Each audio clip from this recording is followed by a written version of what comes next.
quelle année c'était ça? C'est 1801? OK. Une expérience qui a été menée quelques 100 ou 150 années plus tard. OK. Qui va vraiment là, favoriser une explication à l'aide du modèle ondulatoire. Quelque chose qu'on n'avait pas observé dans un laboratoire avant cette date, en 1801. Un physicien nommé Thomas Young, tout le monde, OK, a effectué une expérience scientifique qui favorise très fortement une explication à l'aide du modèle ondulatoire de la lumière, ce qui était au contraire de ce que les physiciens croyaient à l'époque. Souvenez-vous pourquoi est-ce que les physiciens croyaient plutôt au modèle corpusculaire à l'époque? Parce que c'était Isaac Newton qui l'avait proposé, exactement. Okay? Puis lui avait, comme on dit, avait une très bonne réputation, très intelligent. Donc le monde avait tendance à pas ce nouveau jeune homme là, Huygens, okay? Punk. Il a démontré que la lumière subit l'interférence comme des ondes dans l'eau, des ondes sonores et n'importe quel autre type d'onde. Young a d'ailleurs fait passer de la lumière par deux fentes de largeur comparable, des fentes, des petites ouvertures, comparables à la longueur d'onde de la lumière. Puis souvenez-vous, la diffraction, quand on faisait les ondes en deux dimensions, quand la longueur d'onde et l'ouverture ont à peu près la même grandeur, on a comme un maximum de diffraction.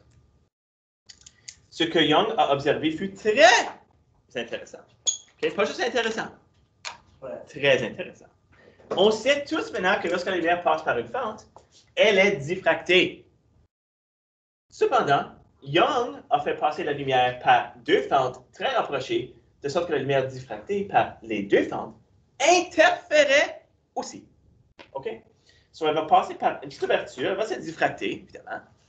Puis là, il a fait passer par deux petites fentes. Puis là, ce qui arrive, c'est qu'il va remarquer, il va produire une figure d'interférence très régulière, avec des ondes brillantes, zones sombres, brillant, sombre, brillant, sombre. Qui, si vous vous souvenez là, de quand on fait interférer deux ondes circulaires dans l'eau, il y avait des ventres et des nœuds, souvenez-vous? Des ventres et des nœuds. Ça correspond presque exactement au ventre et au ventre et aux nœuds, comme on voyait pour des ondes en deux dimensions, quand on les faisait interférer. Donc, c'est ce à quoi ça devrait vous faire penser. Maintenant, on va traiter ça ici avec la lumière, comme on a fait avec le magnétisme. Il y a une formule seulement, vraiment, qu'on doit connaître. C'est la formule pour l'expérience de Young. Donc, la formule pour l'expérience de Young, c'est ça ici. Lambda est égal à delta x fois d sur L. Qu'est-ce que ça veut dire, ça? Bon, regardez. C'est une formule qu'on peut utiliser pour faire des calculs et des choses de même, des prédictions. Lambda, tout le monde, souvenez-vous, c'est quoi? La longueur d'onde. La longueur d'onde, exactement. So, lambda, tout le monde, c'est la longueur des ondes qu'on fait passer à travers des ouvertures. Lumière rouge, lumière verte, peu importe. La longueur d'onde. Le delta x dans cette formule ici, tout le monde, va correspondre à la distance entre les maximums ou les minimums de la figure d'interférence ici. Okay? Le delta x. La distance entre les choses brillantes et les choses sombres. Non, brillant. Oh, brillant. OK? Yeah, max. Ou sombre. Le d, c'est quoi d encore? Ah oui. D, c'est la distance entre les fentes. Okay? Ça, c'est toutes des choses qu'on peut changer qui vont avoir un effet sur ce qu'on voit. Par exemple, si on change d, la figure d'interférence va changer. OK? Si on change lambda, la figure d'interférence va changer, par exemple. C'est toutes des choses, toutes des variables dans notre équation. La dernière chose, c'est L. L, c'est la distance entre les deux fentes, ce qu'on appelle des fois le dispositif de Young, et l'écran sur lequel on peut voir la figure d'interférence. Okay? Alors ça, c'est 4 variables, tout le monde, qui vont entrer, qui vont faire partie de notre traitement quantitatif de l'expérience de Young. Une chose à remarquer, tout le monde, c'est que lambda, souvenez-vous, c'est quoi les unités de mesure de lambda, la longueur d'onde? Non, ça c'est pour l'indice de réfraction. Oh, ça c'est l'indice de réfraction. Qu'est-ce qu'on utilise pour lambda? D, mètre. Une longueur, la distance entre ça et ça va être quoi? D, mètre. D, cette distance-ci, ça va être D, mètre. Et cette distance-ci, ça va être D, mètres. So, remarquez, chaque variable dans le problème va avoir des unités de longueur. Okay? Mètres, centimètres, millimètres. Donc, ça va être important de bien lire les questions, okay, pour essayer de discerner qu'est-ce qui représente quoi, puis qu'est-ce qu'on cherche. Okay? Alors, ça, c'est des problèmes type classique qu'on fait depuis le début du semestre avec des, on vous donne 3 variables, calculez la quatrième. Okay? Un dispositif de Young ayant 2 fentes séparées l'une de l'autre par 0,025 mm. Oh! Quelle variable est-ce que c'est ça? Lambda. C'est D! Bravo. D est égal à 0,025 mm. Okay? Produit une figure d'interférence où les franges d'interférence sont espacées de 0,5 cm. Qu'est-ce que c'est 0,5 cm dans ce cas-ci? Quelle variable? Delta X. Bravo. Si l'écran est à 0,1 mètre du dispositif, c'est quoi ce 0,1 mètre? L! Bravo. Et ça dit quelle est la longueur d'onde de la lumière utilisée. OK. On a besoin de trouver lambda. Donc, bonne nouvelle, tout le monde, c'est que lambda, delta X fois D sur L, est déjà isolé. Pas besoin de réarranger quoi que ce soit. Cependant, petit problème, ils sont tous différents. Maintenant, ça c'est les mauvaises nouvelles, puis tout est différent. Mais la bonne nouvelle est qu'on n'a pas besoin d'utiliser des mètres ici. Parce qu'elles ont toutes la même valeur, elles ont toutes les mêmes, c'est toutes des longueurs. Si on met tout en mètres, on va avoir des mètres comme réponse. Si on met tout en centimètres, on va avoir des centimètres comme réponse pour lambda. Si on met tout en millimètres, on met tout en... La réponse de lambda sera en millimètres. Donc, c'est à vous de choisir. Qui voudrait, quelle variable, quelle unité est-ce que vous voudriez qu'on utilise? Centimètres. OK, ça c'est un très bon choix. Très bon choix. Parce que, OK, centimètres. Sur delta X, 0,5 cm, on va le laisser. D, 0,025 mm. Combien de centimètres, ça? 0,25. Non. Ça va être encore plus petit en centimètres. Ça va être 0,0025. Parce que 10 mm dans un centimètre. 0,0025 cm. Et la longueur, c'est combien de centimètres, ça? 10 cm, c'est ça? OK, oui. Donc là, on multiplie tout ensemble. Calculatrice fait le travail pour nous. Puis on va obtenir, OK, ça serait 1,25 fois 10 à la moins 4 centimètres. OK, ma réponse est en mètres. Donc, j'espère que vous êtes capable de faire ces conversions-là. Oui, je sais. Mais c'est des mètres! OK, centimètres. OK. Est-ce qu'il y en a qui vont aller faire couper leurs cheveux cette fin de semaine? Oh, yes. How did you get your haircut this year? J'ai des à la maison, oui. Oh, wow. John, toi, tu vas aller cette fin de semaine? What? Une coupe de cheveux? No. But probably unless it's like next time class me. Ça va être occupé. Ça va être occupé. Je ne coupe ma cheveux pas until like March. Jusqu'au mois de mars. He's the new Bryce. OK. But worse. Une source de lumière rouge. Small price. Oh! On va parler du spectre électromagnétique aujourd'hui, tout le monde. Une source de lumière. T'es comme mes enfants.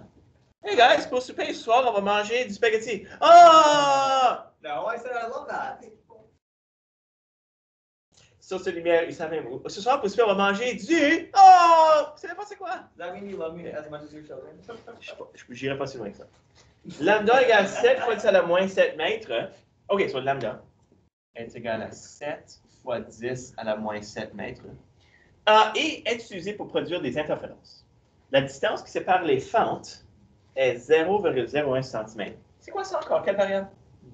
D. 0,01 cm. À quelle distance des fentes devrons-nous placer un écran pour que l'espace entre les franges d'interférence soit 0,015 cm? C'est quoi ça, ce? Delta X, bravo! Et on cherche? On cherche L. Bon, si on regarde notre équation ici, tout le monde, puis puis on voulait isoler L dans cette équation-là. Qu'est-ce qu'on aurait de l'autre côté du signe égal?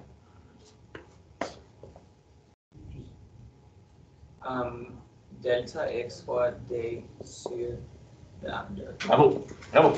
OK, quelles unités est-ce que vous aimeriez qu'on choisisse ici?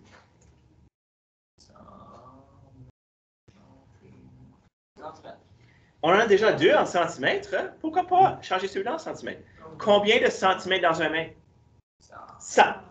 Alors, notre lambda va être 7 fois 10 à la moins... 6. No. 2. 8. No, it has to be something like that, guys. Combien de- 0, 0, 5. Moins 5. Voilà, moins 5. Bravo. Moins 5, on fait fois 100. Donc, ça change l'exposant de 2. Ensuite, 0,01 fois 0,015. Égal. Puis là, bip, bip, bip, bip, bip, bip. On fait ça sur la calculatrice, puis on va obtenir 2,14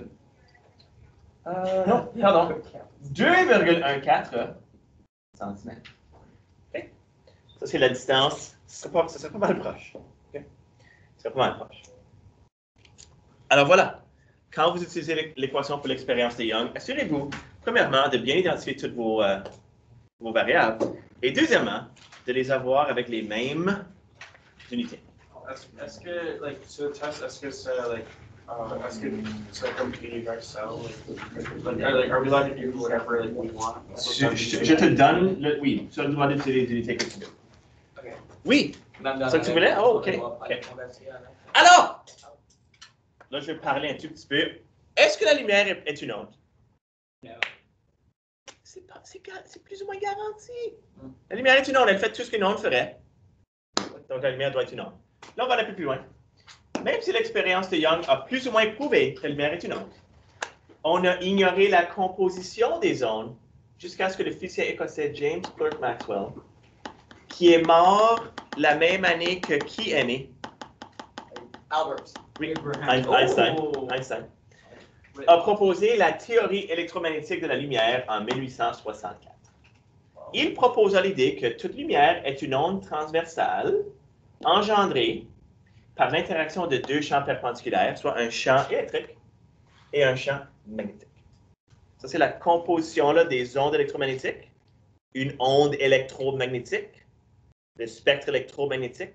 La lumière est une composition d'un champ électrique et champ magnétique. Oui. So, isn't it an onde Quoi? n'est-ce pas que l'onde transversale est une onde mécanique? Alors, elle a besoin Non, de... pas nécessairement. Ah, OK. Ben, OK. Quand on l'a étudié, nous autres, c'était toujours des ondes mécaniques. Si on ne peut pas la voir, est-ce qu'on peut savoir que c'est une onde transversale? Peut-être que non. Alors peut-être que toutes les ondes mécaniques sont des ondes transversales. Peut-être, tu as raison. Mais lui, c'est ça qu'il a proposé, son modèle.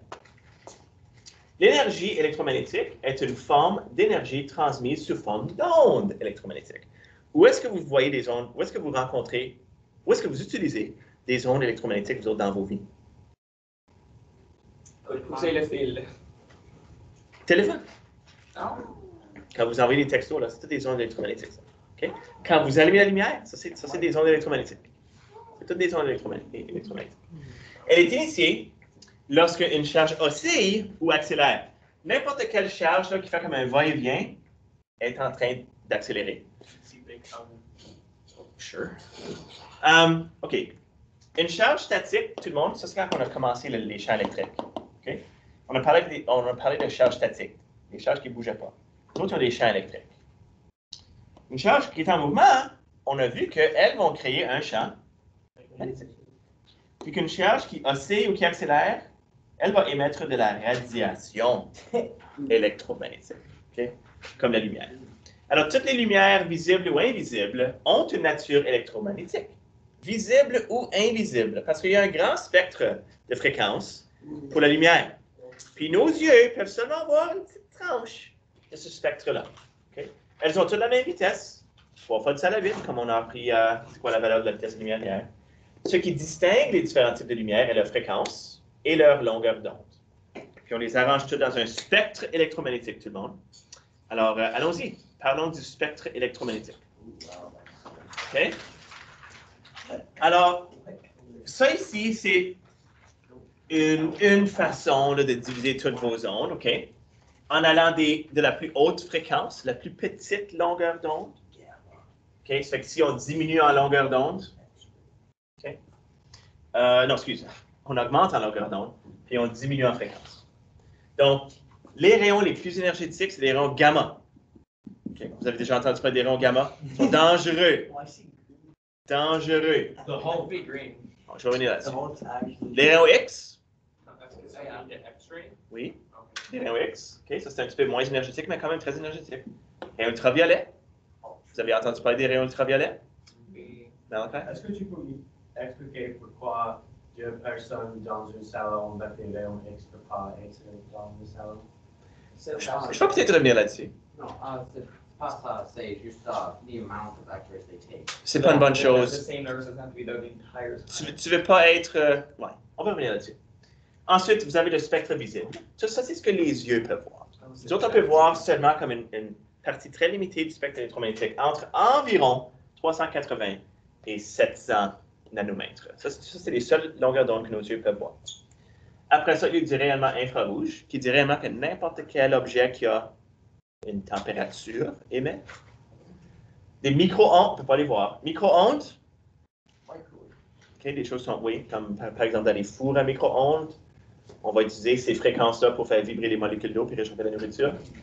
Puis là, on rentre dans les ondes radio. Les ondes radio. Les ondes qu'on utilise pour transmettre de l'information. Elles sont très peu énergétiques, donc moins dangereuses. Tu peux quand même te faire exposer, puis on se fait exposer à ce rayonnement ici constamment. Il y en a partout dans la salle de classe, okay, qui passe par votre tête, vos organes. Okay. Puis, on ne sait pas, peut-être que c'est en train de vous tuer, mais on ne sait pas. Oui? Est-ce que certains d'autres animaux qui peuvent voir des autres Ben, des longueurs. Ça, c'est une bonne question. Parce que c'est notre œil. C'est tous nos yeux. C'est ça avec nos yeux qu'on voit entre 380 et 700 nanomètres. Je ne sais pas si les scientifiques peuvent savoir qu'est-ce qu'un autre animal peut voir. On sait, par exemple, que les chats peuvent voir, ou certains autres animaux voient quand il fait noir. Donc, peut-être que les autres, ils peuvent mieux voir les rayonnements infrarouges. Ils peuvent voir des éléments chauds quand il fait noir. Je ne sais pas. Oui? Comment est-ce qu'on sait que ces différentes longueurs d'onde existent? Comment est-ce qu'on sait qu'elles existent? Comme... Tu peux les capter. Tu peux les capter. Comme tu peux pointer, par exemple, des instruments pour détecter une certaine longueur d'onde. Okay. Par exemple, tu peux la pointer au soleil. Puis le soleil, elle va dégager surtout deux longueurs d'onde spécifiques, par exemple. On a des instruments qui peuvent capter ces choses ici. So, théoriquement, ailleurs dans l'univers, il pourrait avoir comment encore beaucoup plus de... Ah, peut-être. Comme des longueurs d'onde plus petites que ça ici, puis des longueurs d'onde plus grandes que ça ici. Peut-être. Mais là, tu es rendu pas mal petit, là. C'est quoi le Planck length? 10 à la moins 34? OK, peut-être qu'il y en a. Bon. OK, so parlons un petit peu plus spécifiquement des ondes. Toutes les sortes d'ondes qu'on va voir dans le spectre. On va commencer avec les ondes les moins énergétiques. Les ondes radio. C'est le plus vaste. OK? Quoi d'autre? Elles ont les plus basses fréquences. Donc, une basse fréquence, ça veut dire qu'elles sont très peu énergétiques. Elles vont de quelques centimètres à plusieurs kilomètres. Très longues, jusqu'à quelque chose comme ça. Relativement facile à émettre et à recevoir parce qu'elles ne prennent pas beaucoup d'énergie. Les ondes radio sont utilisées pour la transmission de l'information, dans vos radios, télévision, téléphone portable. La bande FM, par exemple, des postes de radio correspond. Est-ce que vous savez c'est quoi une radio? Dans votre voiture, des fréquences. Wait, what's that? C'est pas comme Spotify. C'est pas comme Spotify. Mais tu peux pas choisir. Tu peux pas choisir. Tu sais, c'est comme il faut que le hasard existe dans votre vie un tout petit peu. Il te fait penser que tu peux choisir, mais vraiment. C'est pas vrai. Sont à peu près à longueur du mètre. Puis ça dit celles utilisées pour les téléphones cellulaires sont de l'ordre de 10 cm environ. Puis je me souviens quand j'étais jeune, le monde il disait oh, utilise pas trop ton téléphone cellulaire parce que les personnes qui ont des tumeurs cancéreuses dans leur tête à cause du téléphone. On pensait que cette exposition-là accrue aux ondes radio serait dangereuse et nuisible pour la santé. Mais je pense que ça a été prouvé que c'est pas vrai. OK, allons un petit peu plus énergétique maintenant. Les micro-ondes. Là, on est à 1 mm jusqu'à 30 cm environ. Utilisé dans les fours micro-ondes, ça fait partie de votre vie de tous les jours, là, où une certaine fréquence, absorbée par l'eau, surtout, fait vibrer ces molécules rapidement pour réchauffer la nourriture. Les technologies employant les micro-ondes peuvent s'avérer dangereuses lorsqu'elles dépassent une certaine puissance. C'est pour ça qu'un four à micro-ondes ne doit pas laisser sortir les ondes. Okay. Les polices utilisent les micro-ondes là, pour détecter votre vitesse, oui. Les cinémomètres. Puis dans l'univers, on les voit aussi. Émises par les quasars, les galaxies à l'explosion, les nuages de gaz interstellaires et détectées par les grands radiotélescopes pour qu'on puisse voir qu'est-ce qui se passe ailleurs dans l'univers. Okay. Ça ici, tout le monde, c'est une image infrarouge d'un chien. Okay. Et comme j'ai dit, n'importe quel objet là, qui a une chaleur, une température, émet des rayons infrarouges, comme nous. On émet du rayonnement infrarouge. Puis les parties les plus chaudes, on peut déterminer quelles parties sont les plus chaudes d'après le montant de rayonnement infrarouge qu'on émet. Quelles sont les parties les plus chaudes du chien? Okay. Puis les parties les moins chaudes sont au bout de sa fourrure, j'imagine. Rayonnement émis par tous les corps dont la température est supérieure au zéro absolu. Bon, voilà. Les infrarouges sont souvent associés à la chaleur car, à température normale, les objets émettent spontanément des radiations dans le domaine des infrarouges. Puis, le rayonnement infrarouge met en vibration les atomes du corps qui les absorbent et donc élève sa température. Okay. Là, on est petit, là. 700 nanomètres à 1 mm. Là, c'est le spectre visible. Wow. Très petite région du spectre, 380 à 700 nanomètres environ. 400, 700, des fois on dit ça. Comprend les couleurs et peut être détecté par la rétine de l'œil humain. Bien qu'il soit continu et qu'il n'y ait pas de frontière claire entre une couleur et l'autre, les limites approchées des couleurs du spectre sont représentées dans le tableau ici. So, c'est à peu près 450 et dans le bleu, violet. 700, c'est 550 dans le vert, 650 dans le rouge, orange. Est-ce que vous savez pourquoi le ciel est bleu? C'est les longueurs d'onde.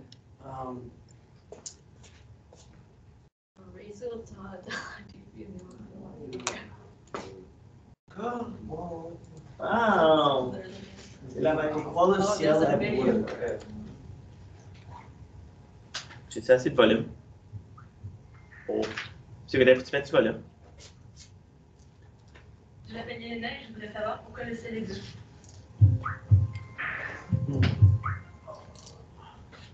Le ciel est bleu pour différentes raisons. D'une part, en raison des propriétés du Soleil, qui a une lumière bien particulière. En raison des propriétés de l'atmosphère, qui vont contrôler justement les processus de diffusion dans son atmosphère. Et enfin, en raison de la réception qu'on a à partir de notre œil. Donc, pour ce qui concerne le Soleil, on sait que le Soleil a une lumière blanche jaunâtre, qui est constituée d'une multitude de couleurs, qui vont aller du bleu vers le rouge. Donc, c'est ce qu'on peut observer, par exemple, quand on voit un arc-en-ciel. On va avoir des lumières, d'un côté, les parties violettes, bleues, juste à des couleurs relativement rouges. Et c'est justement cette décomposition de la lumière qui va nous expliquer pourquoi le ciel va être principalement bleu. Le processus qui va contrôler principalement la couleur du ciel correspond à ce qu'on appelle la diffusion de Rayleigh. Donc cette diffusion va s'opérer au niveau des molécules qui constituent l'atmosphère de la Terre. C'est quoi les molécules dans l'atmosphère surtout? L'azote. L'azote. N2. Donc c'est cette diffusion préférentielle du bleu qui va expliquer pourquoi le ciel est bleu. Et de la même manière, en raison de la diffusion préférentielle du bleu, on va enlever les colorations bleues du Soleil, ce qui va rendre le Soleil plutôt jaune. Donc en effet, si on était sur la Lune, quand on regarde le Soleil, on verrait qu'il est beaucoup plus blanc que ce qu'il est, par exemple, sur Terre. Et c'est celle-là aussi qui explique pourquoi le Soleil devient rouge au coucher du Soleil. En effet, on va avoir une tranche d'atmosphère qui va être plus grande lorsque le Soleil va arriver vers l'horizon. Donc on va avoir la diffusion des couleurs bleues qui va être de plus en plus importante. Et donc la seule lumière qui va nous rester, qui va nous parvenir, va être de plus en plus rouge, jusqu'à ce qu'elle devienne complètement blanc. Comme vous avez pu le remarquer, le ciel n'est pas toujours parfaitement bleu, il peut être parfois blanc, voire complètement gris comme aujourd'hui. Donc cette coloration blanche lumière va être contrôlée par un autre processus de diffusion qu'on appelle la diffusion de lumière. Donc cette diffusion, elle se produit sur des petites particules solides, donc à la différence... Ça, c'est pas quelque chose. Je voulais juste savoir pourquoi le ciel était bleu. Sur les molécules de l'air. Ce processus de diffusion de lumière va envoyer les colorations, les couleurs de la lumière du Soleil dans toutes les directions de la même manière. Il va faire une coloration plutôt blanche. Donc ça, c'est le type de processus, on les obtient sur Terre quand il y a beaucoup de particules, donc quand il y a des nuages de gaz à eau. On peut également les observer sur d'autres planètes, notamment sur Mars, ou également par exemple sur Titan, un satellite de Saturne sur lequel j'ai eu l'occasion de travailler.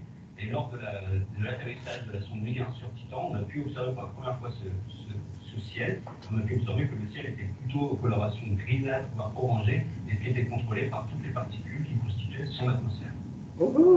Donc, c'est les particules de l'atmosphère qui vont dicter cela, puis les nôtres, c'est de l'azote qui est dans notre atmosphère. Donc, c'est le résultat de la diffusion de la lumière du Soleil sur les molécules diazote, dans l'atmosphère. Okay? Puis sur d'autres planètes, s'il y a d'autres différentes molécules dans leur atmosphère, le ciel serait peut-être une différente couleur. Puis en soirée, des fois le Soleil a différentes couleurs à cause que les rayons du Soleil passent plus grande distance dans l'atmosphère lorsqu'ils viennent à un angle. Puis c'est pour ça qu'il peut changer de couleur. Le bleu est plus diffracté, puis là on est dans le jaune, le orange rouge. OK, là rentrons dans les rayonnements plus dangereux. Rayonnement ultraviolet. Est-ce que vous savez que le rayonnement ultraviolet serait absorbé par la couche d'ozone? Vous savez qu'on a une couche d'ozone autour de la Terre? Donc, quand vous étiez jeune, ou peut-être même avant que vous soyez né, il y avait des trous dans la couche d'ozone. Puis c'était les CFC, les chlorofluorocarbones, qui étaient responsables de ces trous-là. Puis quand on a arrêté de les utiliser, les trous se sont comme réparés. Donc, c'est plus un problème. Là, on parle surtout du réchauffement climatique. Mais les trous dans la couche d'ozone, il y avait un temps, là, quand moi j'étais jeune, il en parlait beaucoup. C'était un problème. Donc voilà, une intervention que les humains ont pu renverser. Okay? On va espérer que ça puisse arriver pour d'autres choses. Ils sont dangereux, les rayons ultraviolets. C'est pour ça qu'il faut remettre de la crème solaire, okay, ou de l'écran solaire. Parce que si on n'en met pas, puis on a trop de rayonnement UV qui frappe notre peau, qu'est-ce qui arrive? On peut avoir des brûlures, des coups de soleil. D'accord? On peut avoir des coups de soleil. Elle a une énergie suffisamment élevée pour pénétrer la peau et être dangereuse. Okay? Ça peut causer le cancer de la peau et est responsable de l'effet du bronzage. Okay? Donc, tu sais, le monde qui a des beaux tans, c'est pas nécessairement une bonne chose. Just cooking them. Ouais, un petit peu, oui. Well done. OK. Là, rentrons avec les rayons X.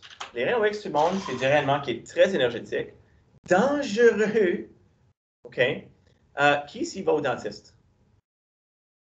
Presque tout le monde. Est-ce que vous avez déjà fait prendre des rayons X lorsque vous étiez chez le dentiste? Okay. Est-ce qu'ils vous ont mis quelque chose sur le corps pour vous protéger? Une grosse veste de plomb. Parce que qu'est-ce que le plomb va faire? Il va bloquer les rayons X quand vous faites une radiographie.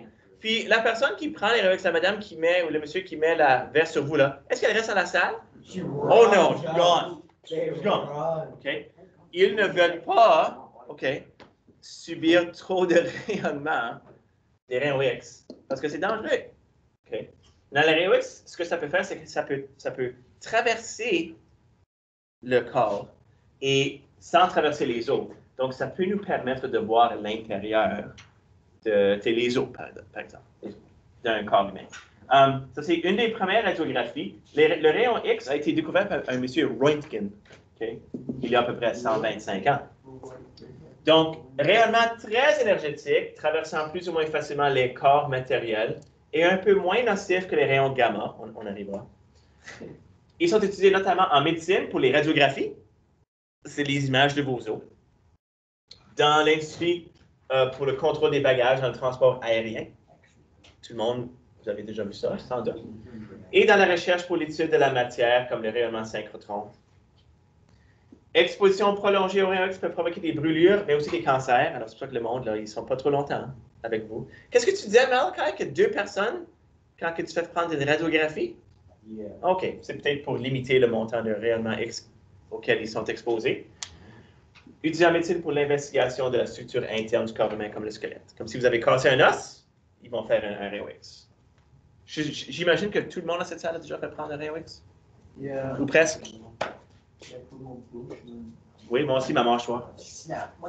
Rayon gamma! Ça, c'est les plus énergétiques qu'on a sur Terre, OK? Rayon très énergétique ayant la longueur d'onde plus petite que le diamètre d'un atome, produit par la désintégration nucléaire. So là, on est rendu là au nucléaire.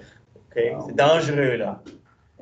Les rayons gamma provenant de retombées radioactives seraient probablement le plus grand danger dans le cas d'une guerre nucléaire. Que la bombe atomique, des choses de même. Ils produisent des dégâts similaires à ceux produits par les rayons X, tels que des brûlures, des cancers et des mutations génétiques. Ça peut aller altérer, changer votre ADN. D'accord? Make it better, so you transform to the Hulk. Quand tu te fâches, il serait responsable à la création de Hulk. Quand il se fâche, c'est ça. OK? Je l'ai mentionné ici, mais on ne retournera pas là-dessus. Il y a des rayons qui sont très énergétiques dans l'univers, des rayons cosmiques. OK? So, moi, ce que je vais faire, c'est que je vais arrêter la vidéo là, pour ceux qui sont à la maison. Puis, les exercices sont là. Je vais montrer une vidéo sur l'expérience de Young, pour que vous puissiez la voir, intéressante. 8 minutes, je pense, je la mets sur Edby.